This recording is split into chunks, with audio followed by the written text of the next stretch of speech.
एक question solve करते हैं। क्वेश्चन में स्टेटमेंट दी गई है, let a1 a2 up to an be n positive consecutive terms of an arithmetic progression. If t is greater than 0, it's a common difference. Then limit n tending towards infinity square root of d by n times, और ये जो next expression अपने पास given है वो square root of d by n के multiplication है। तो limit n tending towards infinity square root of d by n times 1 upon square root of a1 plus square root of a2 up to and so on. तो इसकी value अपने पास क्या given है और इसके रिस्पेक्ट में ये चार ऑप्शंस अपने पास दिए गए हैं। तो सबसे पहला काम तो ये कर लेते हैं कि ये जो स्टेटमेंट है limit n tending towards infinity square root of d by n, इसको एज इट इज पढ़ा रहने देते हैं। इस ब्रैकेट को सबसे पहले सिंप्लीफाई करते हैं और ब्रैकेट को सिंप्लीफाई करने के लिए ये जो अपने पास स्टेटमेंट गिवन है square root of a1 plus square root of a2, तो ये दोनों ही नॉन नेगेटिव क्वांटिटीज हैं और दोनों समेशन में गिवन है। तो अगर इसको पहले लिखे या फिर इसको बाद में लिखे इससे कुछ फर्क नहीं पड़ेगा, बट हो गया कि मैनिपुलेशन में अपने को फर्दर आने वाले किसी माइनस साइन को इजीली यहीं पर मैनिपुलेट किया जा सकता है। तो इसके लिए काम करते हैं, ये जो ब्रैकेट दिया गया है इसको कुछ इस तरह से रिप्रेजेंट कर देते हैं, स्क्वायर रूट ऑफ a2 और plus square root of a1, फिर plus 1 upon square root of a3 plus square root of a2, फिर plus further 1 upon square root of an plus square root of an minus 1।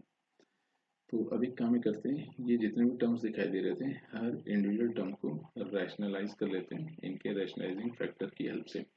तो इसका rationalising factor अपने पास है square root of a2 minus square root of a1, और similarly denominator में भी यही टर्म देखने को मिलेगा।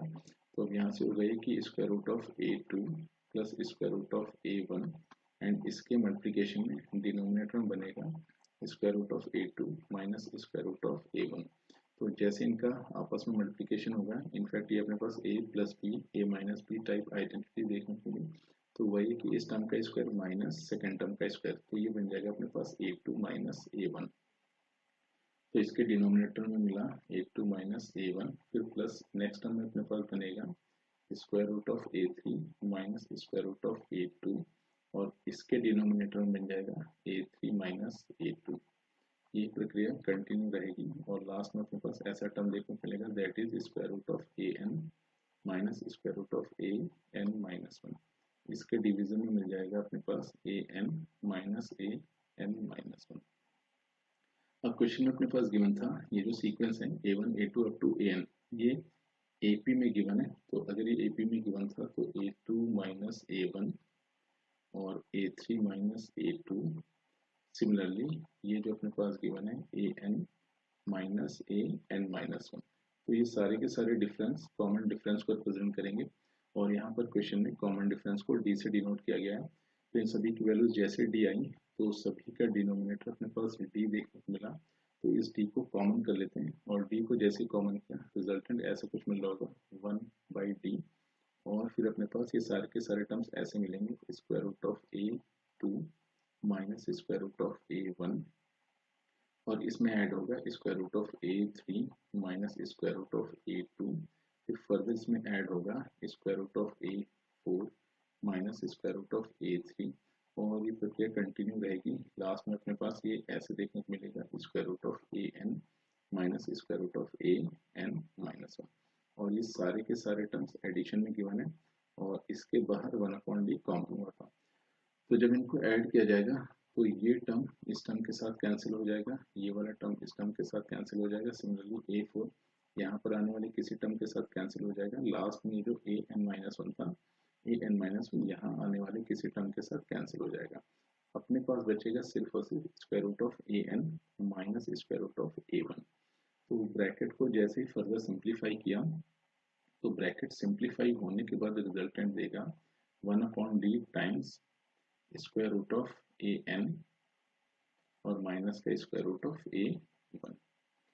फिर फर्दर एक काम ही कर लेते हैं कि ये जो अपने फर्स्ट टर्म गिवन था इसको भी रैशनलाइजिंग फैक्टर का यूज करके सिंप्लीफाई कर लेते हैं। तो जब इसको रैशनलाइजिंग फैक्टर का यूज करके सिंप्लीफाई किया जाएगा तो ये रिजल्टेंट दे देगा 1/d, और डिनोमिनेटर में इस बार बनेगा अपने पास स्क्वायर रूट ऑफ an और plus square root of a1, या फिर सिंपली एक काम यहीं पर कर सकते थे। तो एक काम करते हैं, अपने पास ब्रैकेट की वैल्यू ये आई है, फिर अपने को लिमिट इवेलुएट करनी थी, limit n tending towards infinity square root of d divided by square root of n, और मल्टीप्लिकेशन में है 1/d, और फिर मिल रहा था square root of a n minus square root of a 1। तो इस लिमिट की वैल्यू अपने को इवेलुएट करनी है। तो सबसे पहला काम तो ये कर लिया कि इस d से इस d को कैंसिल किया, और डिनोमिनेटर में अपने पास मिल जाएगा 1/स्क्वायर रूट ऑफ d। फिर ये जो square root of n given था, इसको डिस्ट्रीब्यूट कर देते हैं इन दोनों टर्म्स पर।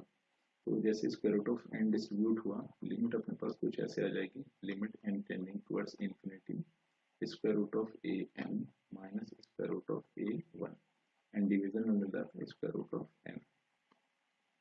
तो अब इसे फर्दर सिंप्लीफाई कर लेते हैं। तो ये जो a n गिवन था, इसको लिखा जा सकता है यहाँ पर, और लिमिट को अलग से सिंप्लीफाई कर लेते हैं, limit n tending towards infinity, ये बन जाएगा अपने पास स्क्वायर रूट ऑफ, और इस AP का A N general term represent कर रहा था, तो ये बन जाएगा अपने पास a1 plus n minus 1 into B, और फिर minus square root of a1 और होल डिवाइडेड बाई n। तो अब एक काम कर लेते हैं, और बाहर अपने पास 1/स्क्वायर रूट टी एस्टिस गिवन था, उसको एस्टिस लिख लिया। तो फिर अपने पास आ रहा है 1/स्क्वायर रूट ऑफ डी, फिर नेक्स्ट मिल रहा है limit n tending towards infinity bracket of, और ये जो n दिया गया है इंडिविजुअली इस पर एंड इस पर डिस्ट्रीब्यूट कर देते हैं। तो जैसे ये डिस्ट्रीब्यूशन किया तो रिजल्टेंट ऐसे कुछ मिल जा रहा, square root of a1 divided by n, फिर प्लस ये अपने पास बन जाएगा N D divided by n, और माइनस का d डिवाइडेड बाई n, और फिर माइनस का स्क्वायर रूट ऑफ, और ये अपने पास स्क्वायर रूट ऑफ n दिया गया था, ये बन जा रहा है a1 डिवाइडेड बाई n। तो अब हुआ ये कि जब n इंफिनिटी की तरफ टेंड कर रहा था, तो उस समय 1/n 0 की तरफ टेंड करेगा। तो जब n इंफिनिटी की तरफ टेंड कर रहा है तो 1/n 0 की तरफ टेंड करेगा। तो इससे हुआ है कि ये वाला जो टर्म है ये तो अपने पास हो गया 0, ये वाला टर्म भी अपने पास हो गया 0, एंड ये टर्म भी हो गया 0, और यहाँ से इस n से ये n कैंसिल हो गया, और यहाँ पर रिजल्टेंट देखने को है स्क्वायर रूट ऑफ d। यानी कि जो लिमिट थी, इस लिमिट की वैल्यू आ गई square root of D, and bracket के बाहर गिवन था डिनोमिनेटर में स्क्वायर रूट ऑफ डी, और इन दोनों ही क्वांटिटीज का रेशियो 1 देखने को मिला। तो इस क्वेश्चन में इस एक्सप्रेशन की वैल्यू अपने पास 1 देखने को मिल रही है, एंड इस हिसाब से इस क्वेश्चन में option C is the correct choice.